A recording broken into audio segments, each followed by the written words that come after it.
কবি সুনীল গঙ্গোপাধ্যায় লেখা কবিতা ভারতবর্ষের মানচিত্রের উপর দাঁড়িয়ে। ভারতবর্ষের মানচিত্রের উপর দাঁড়িয়ে আমি পথ হারিয়ে ফেলেছিলাম। নিঃশব্দ রাত্রির দেশ, তার উপরে একজন নিঃসঙ্গ মানুষ। অদূরে খাজুরাহ মন্দিরের চূড়া, মিথুন মূর্তিগুলো দেয়াল ছেড়ে লাফ দিয়ে উঠেছে আকাশে। নীল মখমলে শুয়ে নক্ষত্রদের মধ্যে চলেছে শারীরিক প্লেন। আমি যে কোনো দিকে যেতে পারি, অথচ আমার কোনো দিক নেই। ভারতবর্ষের মানচিত্রের উপর দাঁড়িয়ে আমি পথ হারিয়ে ফেলেছিলাম। সেই দিনটা ছিল বর্ষণ সিক্ত। মাঝে মাঝে এমন হয় আকাশ নিচে নেমে আসে, গাছগুলো দুহাত বাড়িয়ে ডাকে, এসো এসো। বোঝা যায় এখন এই পৃথিবী মানুষের জন্য নয়, বস্তু বিশ্বের মধ্যে রয়েছে গহন কোনো বাণী।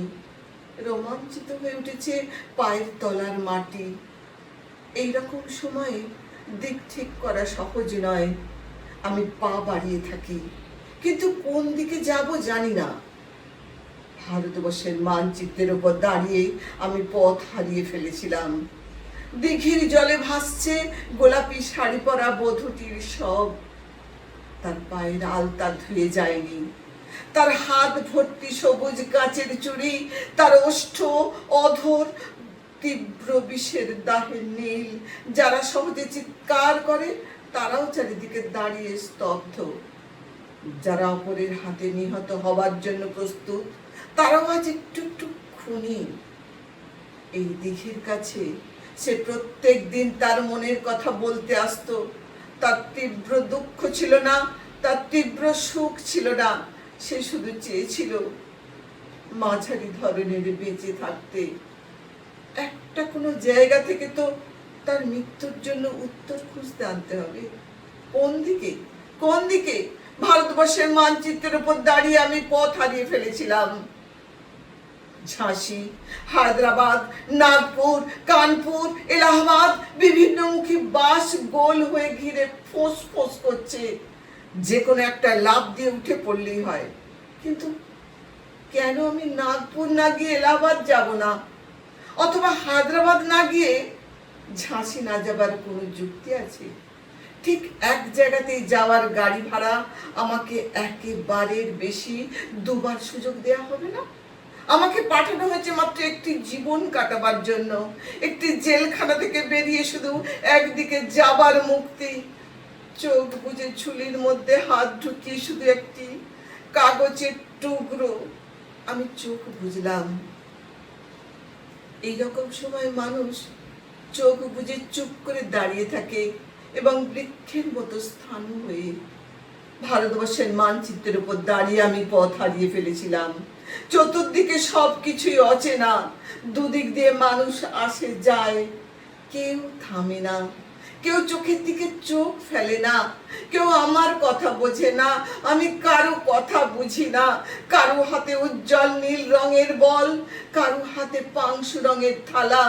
কেউ মুঠো মুঠো বাতাস খায়, কেউ অ্যালকোহল দিয়ে দাঁত মাজে।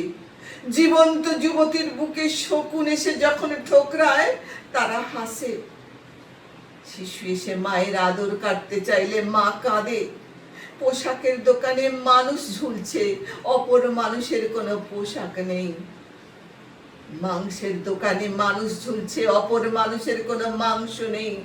এই ঘোর অচেনা রাজ্যে আমি একটু দাঁড়াবারও জায়গা পাই না। আমি কি এখানকার কেউ নয়? এ দেশ আমার, এ দেশ বলে চিৎকার করে উঠি। কর্ণপাত করে না একজনও। এমনকি আমার দেশও কোনো উত্তর দেয় না। ভারতবর্ষের মানচিত্রের উপর দাঁড়িয়ে আমি পথ হারিয়ে ফেলেছিলাম। একটি ঠিকানাহীন চিঠি এসে আমার যেতে হবে। যেভাবে হোক মৃত্যুর নির্ভুল চিঠি আসে, কিন্তু মৃত্যু কারোর জন্য অপেক্ষা করে না। আমার জন্য একজন প্রতীক্ষায় বসে আছে। সে কোথায় জানি না। সে কি সমুদ্র কিনারে, কিংবা হিমালয়ের মর্মর ছায়ায়? সে কি বন্যায় ধুয়ে যাওয়া মাটির উপর নতুন পলিতে দাঁড়িয়ে আছে? সে কি শুকনো জীব বার করে ক্লান্ত জঙ্গলের মধ্যে একাকী শয়ান? সে কি কোনো বিশাল প্ল্যাটফর্মের পাশের জটলার মধ্যে বসে আছে জানু পেতে? সে আমার ছেলেবেলার হারিয়ে যাওয়া সঙ্গী, সে আমার বড় বড় চোখ, বিস্ময়ের বিমূর্ত ছেলেবেলা। আমি মানচিত্রের গলিঘুজির মধ্যে ছুটোছুটি করি, আমায় যেতে হবে, যেতে হবে। ভারতবর্ষের মানচিত্রের উপর দাঁড়িয়ে আমি পথ হারিয়ে ফেলেছি। সেই ধান ক্ষেতের জায়গায় এখন ধান ক্ষেত নেই, সেই নদীর ভিতরে সেই নদী, নগর উড়ে গেছে শূন্যে, সেখানে সব ছাদ খোলা মানুষ, সেই এক মানুষের মধ্যে অন্য মানুষ। রক্ত ছড়ানো গোধূলি আকাশের নিচে এক অলিক দেশ। একদিন যারা অনুসরণকারী ছিল, আজ তারাই পলাতক। মহাকুর্মের পিঠে এক অন্ধ লিখে যাচ্ছে ইতিহাস। এক জননী তার প্রতিটি সন্তানের জন্য একটি করে স্বর্গীয় মুরগির ডিমও প্রসব করতে পারেনি। এই তার ক্ষেত। যেখানে স্থাপত্য ছিল সেখানে আজ সুড়ঙ্গ। যেখানেই যাই সেখানেই শুনি এখানে নয়, এখানে নয়, অথচ কোথাও তো হৃদয় থাকবে এবং তার মধ্যে ভালোবাসা। বিজয় নদীর ধার দিয়ে আমি হেঁটে চলেছি উৎস কিংবা মোহনার দিকে।